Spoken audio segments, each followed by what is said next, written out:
Assalamualaikum warahmatullahi wabarakatuh. Alhamdulillahirabbil alamin. Wassalatu wassalamu ala asrofil anbiya'i wa mursalin Sayyidina wa maulana Muhammadin wa ala alihi wa ashabihi ajma'in, amma ba'd. Sahabat YouTube yang berbahagia, beberapa waktu ini viral di dunia maya berkaitan dengan adanya postingan-postingan tentang makanan asli Indonesia yang dianggap tidak islami. Bahkan mundur ke belakang, sebelumnya pernah juga ada yang berpendapat lagu-lagu tertentu juga tidak islami. Ke belakang lagi bahkan ada juga yang berpendapat sampai menjustifikasi ciptaan Allah itu juga tidak islami. Misalnya pohon pinus itu dianggap bukan pohon yang islami karena itu pohon Natal dan seterusnya. Menjadi menarik kalau ini kemudian kita bahas, terutama yang sedang viral pada saat ini, yaitu tentang makanan tradisional yang sangat populer di Indonesia, terutama di Pulau Jawa, yaitu klepon. Sahabat YouTube yang berbahagia, Islam tidak pernah menjustifikasi sebuah makanan itu sebagai makanan yang halal ataupun haram berdasarkan lokasi geografis keberadaan makanan itu maupun siapa yang membuat makanan itu. Akan tetapi makanan dikategorikan halal dan haram itu dilihat satu dari zatnya atau dari bahannya. Kemudian yang kedua adalah dilihat dari cara mendapatkannya. Sahabat YouTube yang berbahagia, salah satu firman Allah dalam Quran surat Al-Baqarah 168, A'udzubillahi minasyaitonirrajim, bismillahirrahmanirrahim. Ya ayyuhan nasu kulu mimma fil ardi halalan tayyiban wala tattabi'u khutuwatis syaitan innahu lakum aduwwum mubin. Shadaqallahul adzim. Wahai manusia, makanlah dari makanan yang halal dan baik yang terdapat di muka bumi. Dan janganlah kamu mengikuti langkah-langkah setan, sesungguhnya setan itu musuh yang nyata. Sahabat YouTube yang berbahagia, ini ayat yang sifatnya umum, dan di ayat-ayat yang lain pun juga terdapat ayat-ayat yang lebih banyak bersifat umum berkaitan dengan makanan. Ada memang ayat yang bersifat khusus, akan tetapi itu misalnya untuk minuman khamr. Ya ayyuhalladzina amanu innamal khamru wal maisiru wal ansabu rijsum min amali syaiton, dan seterusnya ila akhir ayat. Itu khusus. Secara umum ketika berbicara makanan, Al-Quran menyampaikannya secara umum.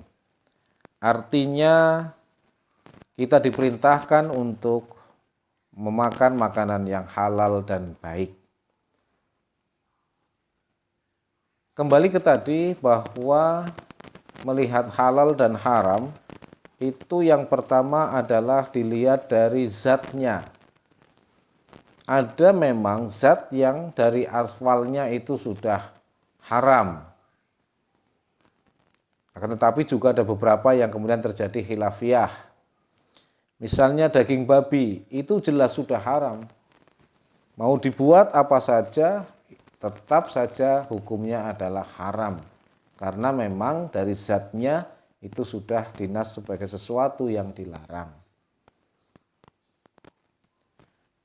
Kemudian yang kedua adalah dari proses cara mendapatkannya. Beras itu halal, akan tetapi kalau kemudian proses memperolehnya dengan cara mencuri, maka menjadi sesuatu yang haram. Bakso itu halal, tetapi kalau kemudian bakso itu dicampur dengan daging babi misalnya, maka menjadi haram.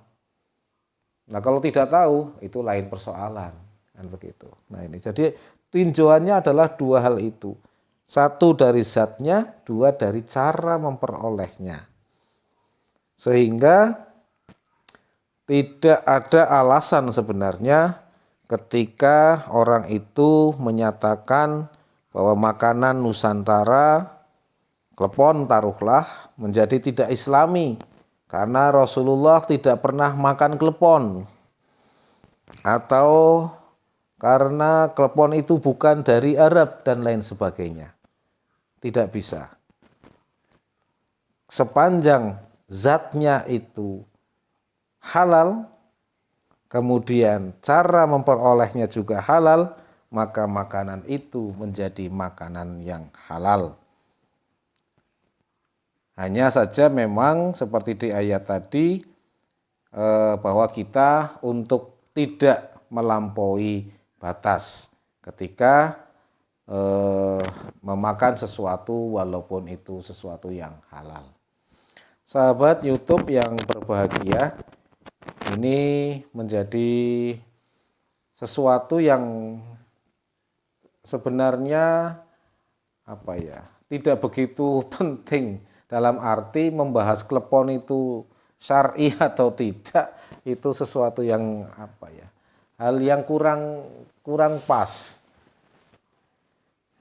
Karena seolah-olah kemudian makanan yang halal itu, yang islami itu ya yang hanya dimakan oleh Rasulullah, kemudian berasal dari negeri seberang itu. Yang tentunya itu tidak bisa kemudian berlaku untuk di seluruh wilayah di dunia ini.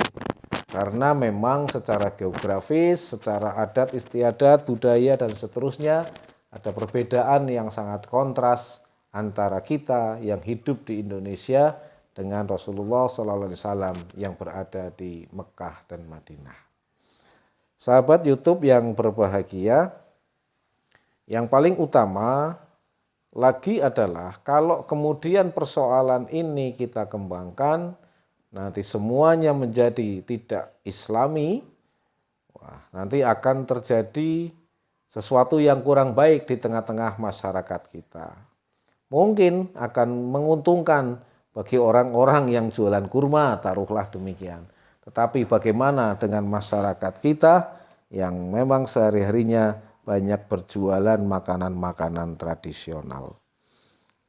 Sahabat YouTube yang berbahagia, demikian apa yang dapat kami sampaikan dan semoga ini bisa menjadi perhatian bagi kita semuanya.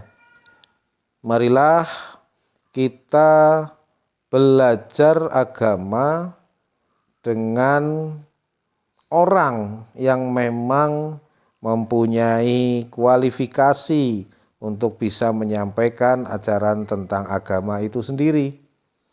Jangan sampai kemudian dengan indoktrinasi, dengan pemahaman yang sangat sempit, yang sangat terbatas, kemudian kita belajar agama yang kemudian justru akan menimbulkan kesalahpahaman bagi kita semuanya.